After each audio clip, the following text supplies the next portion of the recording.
to chat about appraisals. So I'm going to start off with kind of a basic explanation of what they are, how they work, and then I'll get into a couple details on how they can help you in your investment strategy. So as far as what they are, an appraisal is essentially a product that's ordered by an appraisal company, so a certified appraisal company. They will go out, actually physically inspect and view the property, take dimensions, take photos, and then they will come back with a report. And the key here is that the report is actually based on comparable sales within the last 90 days. So not what's listed for sale, but actually what has sold within the last 90 days.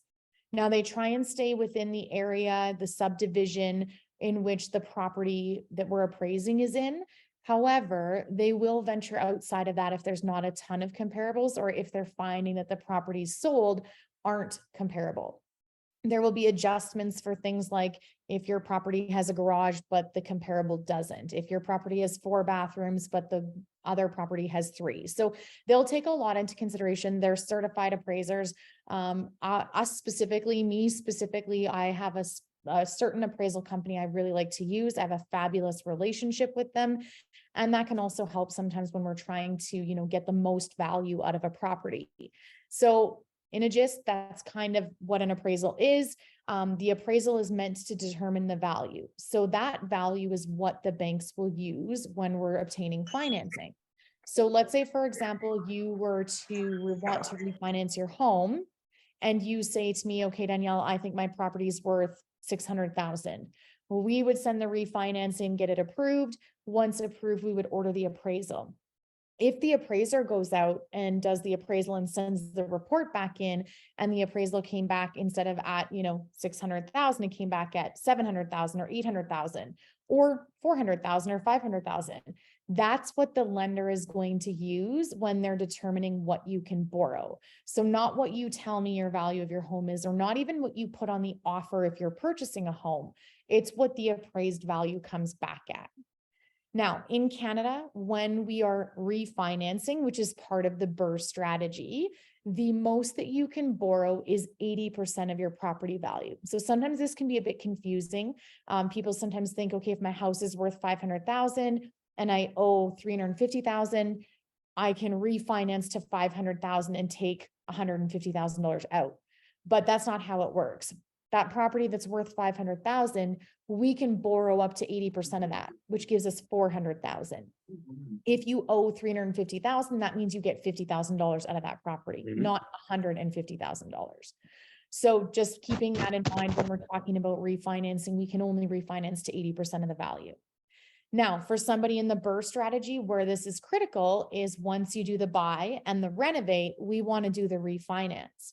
So we're going to order the appraisal based on the as complete value once your renos are 100% complete.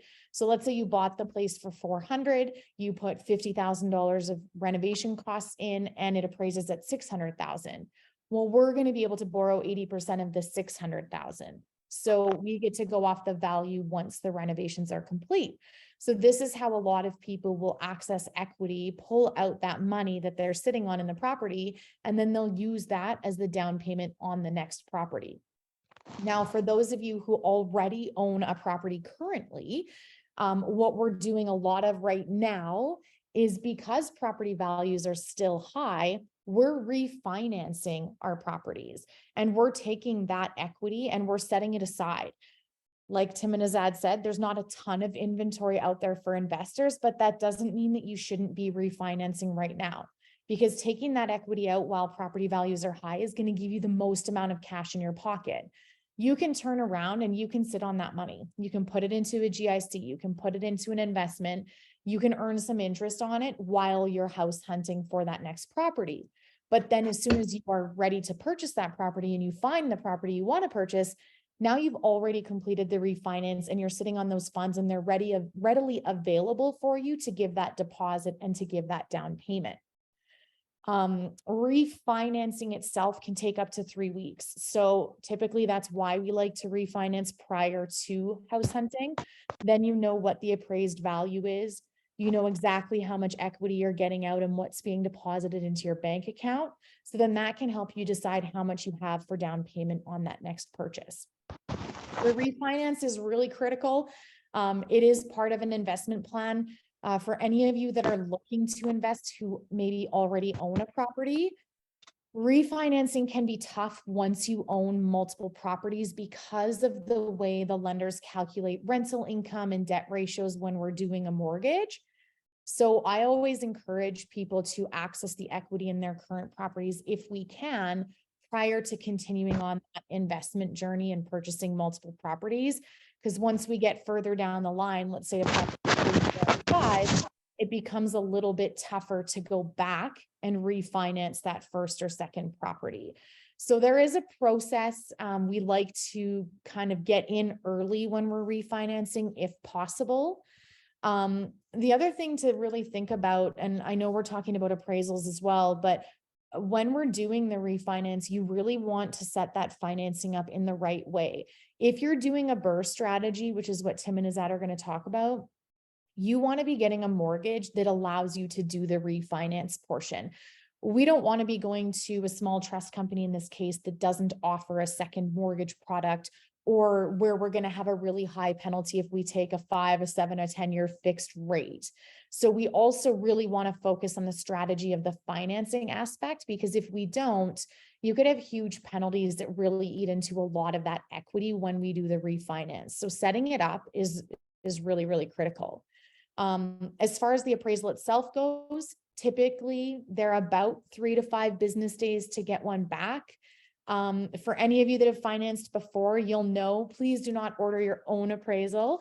We always want to order the appraisal as your mortgage broker, because we have to order that through a broker system, and it has to be directed specifically to the lender that we're doing the refinance with. So that's really critical, because otherwise you will have ordered an appraisal that we can't use and paid for it, and we can't use it. An appraisal can also be great when you talk to your accountant. If you're an investment property owner and you're talking about capital gains, those appraised values are going to come into play. So make sure you're recording the appraised values and things like that, and dates. That will help your accountant when it comes time, if you do ever decide to sell that property. So as far as appraisals go, Tim, Azad, do you guys have any questions, or did you want me to chat about anything additional to that?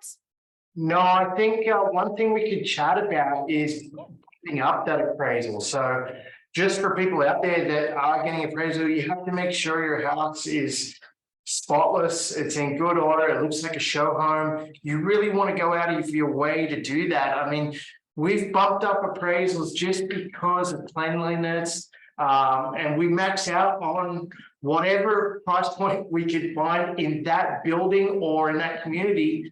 We will take the max price and tell the bank that's, because they always ask Daniel, right? What do you think? Or Daniel, you put it in there, right? You ask us, what do we think it's worth? And then we will say, you know what, we think it's the max would be this. And you know what, 8 times out of 10, it comes back at where we tell you to put it down at. So yeah, that's a great point, is that before we order an appraisal, we'll always get Tim and Azad's opinion on what do we think it's worth, and then we'll always bump it up. So there is zero harm in applying to the bank saying my house is worth 700,000, even if we think it's worth 675. We'll send it in at 700,000, requesting that. If we get 700, that's great. If we get 685, that's great. But it's better than going in at 685 and maybe getting 670. Because as much as appraisals are based on comparables, there is some flexibility with adjustments that can happen. So sometimes we can say to an appraiser, hey, listen, we know we're pushing the value, but in order for this deal to close, we really need this price. And sometimes they come through. Actually, Tim and Azad, we chatted about this, I think it was 2 weeks ago, maybe, or the seminar before that. But we recently had a client who we ended up needing to put 20% down on the property. We refinanced the property within 3 business days. We asked for the maximum value, and it actually even came in higher than our max value, when we were able to increase the mortgage amount and get the client out even more equity. Totally pleasant surprise. But yes, when we have a relationship with appraisers, and again, this is really important too, and sometimes It plays into which lenders we choose. Some of the major banks don't actually allow us to choose an appraiser, and it has to go through a regular broker system with no option to choose. Those appraisers might not be as good as the appraisers we have a relationship with. So sometimes if we need to get the maximum equity out, that's also going to determine which mortgage company we apply to, because something I take into consideration when we're figuring out financing is, okay, if I need an appraisal, can I order this from my favorite appraisal place, or do I have to go through a generic appraiser? And that's also going to come into play as part of your financing strategy. Yeah, that's One more thing, if you get the things along and you feel that it's really, really low. You've heard of other within your same community, similar listings. We can always relay those actual sold listings to Danielle. Danielle can communicate with the appraiser and it may change, but it has to come from actual sales. Not just you heard from your neighbor down the street that she listed and sold for this. If we have actual sales that have been on the MLS, we can use those to present to the appraiser. Yeah. And that's why sometimes, you'll see a property go in your area that's a little bit lower and you're like, man, those people, they fire sold their property and now it's going to affect my property value. And long and short is, yes, it may affect the property value, but at the same time, if it's a one-off sale that's abnormally lower than the other sales in the area, a good appraiser is going to pass over that as a comparable and move on to the next property. So again, there is some flexibility when we're working with appraisers. They have adjustments and they have a percentage that they can adjust and allow for different variances. So yeah, I have honestly been doing this for 16 years. And I have had clients where they've gone to the bank and then they call me and they're like, hey, we wanted to purchase this home, but the value came in $50,000 low. I'll go do it through a different lender and order a different appraisal and it'll come in at value. I'm not saying that happens all the time, but you have to remember, if you're talking to a bank directly, the bank and who hires the appraisal company, that appraiser is not going to push the limit for that bank, or they're going to lose that bank's referral business. Whereas if you're dealing with a mortgage broker and we're ordering the appraisals, it's kind of the opposite. We can say, hey, this is the purchase price.